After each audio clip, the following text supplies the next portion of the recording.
Hi friends, welcome to Hello Kitchen. இன்னைக்கு பாத்தீங்கன்னா just 10 minutesல evening snacks crispy herbal French fry எப்படி பண்றதுன்னு பார்க்க போறோம். அதுக்கு முன்னாடி என்னோட சேனலை நீங்க நியூவா பார்க்கறீங்கன்னா என் சேனலுக்கு subscribe பண்ணுங்க.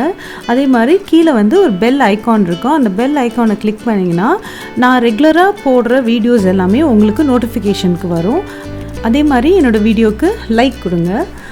இப்போ வந்து நம்ம இந்த French fry எப்படி செய்யலான்றதை பார்ப்போம். இப்போ இதை செய்யறதுக்கு வந்து நான் 2 பொட்டேட்டோ இந்த மாதிரி கட் பண்ணி எடுத்து வச்சுருக்கேன்.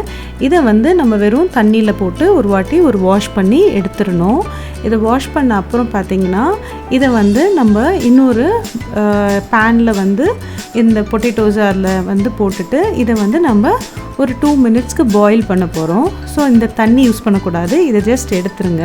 இப்போ ஃப்ரெஷ்ஷாக நீங்கள் வந்து ஒரு 300 ml வாட்டர் வந்து இதுக்கு நீங்கள் ஆட் பண்ணிக்கோங்க. இப்போ இதை வந்து நீங்கள் பார்த்தீங்கன்னா நம்ம வந்து கொஞ்சம் சால்ட் இதுக்கு ஆட் பண்ணுறேன். இப்போ இதை வந்து பார்த்திங்கன்னா நம்ம குக் பண்ணணும். இதை வந்து பார்த்திங்கன்னா ஒரு 2 மினிட்ஸ்க்கு நம்ம குக் பண்ணால் போதும், அவ்வளோதான். 2 மினிட்ஸ்க்கு மேலே வைக்காதீங்க, முடிஞ்ச வரைக்கும் 1 to 2 மினிட்ஸ் தான் டைம் இது. இதை குக் பண்ண உடனே இதை நீங்கள் இப்படி இருக்கும், இதை வந்து நீங்கள் ஆஃப் பண்ணிவிட்டு இதை வந்து வடிகட்டி எடுத்துருங்க. இதை வடிகட்டின அப்புறம் நீங்கள் பார்த்தீங்கன்னா இது இந்த மாதிரி இருக்கும். இப்போ இதை வந்து ஃபேனில் நல்லா ஆற வச்சுட்டு அதுக்கப்புறம் நம்ம யூஸ் பண்ணணும். இப்போ வந்து கார்ன்ஃப்ளவர் வந்து ஒரு டேபிள் ஸ்பூன், அப்புறம் கார்லிக் ஹர்ப் வந்து 1 டீஸ்பூன் ஆட் பண்ணியிருக்கேன். அப்புறம் சால்ட் வந்து தேவைக்கேற்ற மாதிரி கொஞ்சோண்டு ஆட் பண்ணியிருக்கேன். இதை வந்து கொஞ்சோண்டு வாட்டர் போட்டு நம்ம மிக்ஸ் பண்ணிக்கணும்.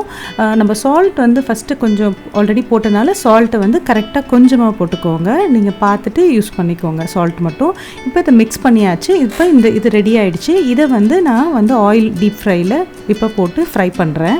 இப்போ பாருங்கள், இந்த மாதிரி டீப் ஃப்ரையில் போட்டு நம்ம பண்ணணும். இதை வந்து ஹை ஃப்ளேமில் ஒரு 2 to 3 மினிட்ஸ் நம்ம குக் பண்ணணும்.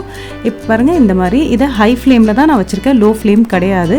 இதை மட்டும் கம்பல்சரி நீங்கள் ஹை ஃப்ளேமில் தான் குக் பண்ணணும், அப்போ தான் உங்களுக்கு அந்த கிறிஸ்பினஸ் வரும். நீங்கள் நல்லா பார்த்தீங்கன்னா நல்ல பபிள்ஸ் வந்துகிட்டே இருக்கும், ஏன்னா அந்த அளவுக்கு அது வந்து நல்லா குக் ஆகிட்டே இருக்கும். இப்போ வந்து பார்த்திங்கன்னா இதை நல்லா திருப்பி விட்டுட்டே இருங்க, அப்போ தான் எல்லா சைட்லையுமே நல்லா குக் ஆகும். இப்போ எடுக்கிறதுக்கு முன்னாடி இப்போ பாருங்கள் நல்லா கலர் சேஞ்ச் ஆகிருக்கும், நான் லைட் கலர் தான் இருக்குது. இப்போ லோ ஃப்ளேமில் வச்சுட்டு இதை நம்ம எடுத்துடலாம். இது ஒயிட்டாக இருக்குது அப்படின்னு நினச்சிடாதீங்க, இது நல்லா, ஏன்னா ஆல்ரெடி நம்ம வந்து குக் பண்ணனால இது வந்து சீக்கிரமாக குக் ஆகிடும் அண்ட் ரொம்ப டேஸ்ட்டாக இருக்கும். இப்போ இது ரெடி ஆகிடுச்சு. இதை வந்து நீங்கள் ஒரு நல்ல ஸ்பைசியான கெச்சப்போட நீங்கள் இதை சர்வ் பண்ணலாம். நான் வந்து இந்த ஃப்ரெஞ்ச் ஃப்ரைக்கு டொமேட்டோ கார்லிக் சில்லி சாஸ் வந்து ரெடி பண்ணியிருக்கேன். அதுதான் நான் வந்து இதில் உங்களுக்கு டிஸ்ப்ளே பண்ணியிருக்கேன். உங்களுக்கு அந்த சாஸ் வந்து செய்யணுன்னா கீழே உள்ள டிஸ்கிரிப்ஷன் பாக்ஸில் நான் அதை ஷேர் பண்ணியிருக்கேன்.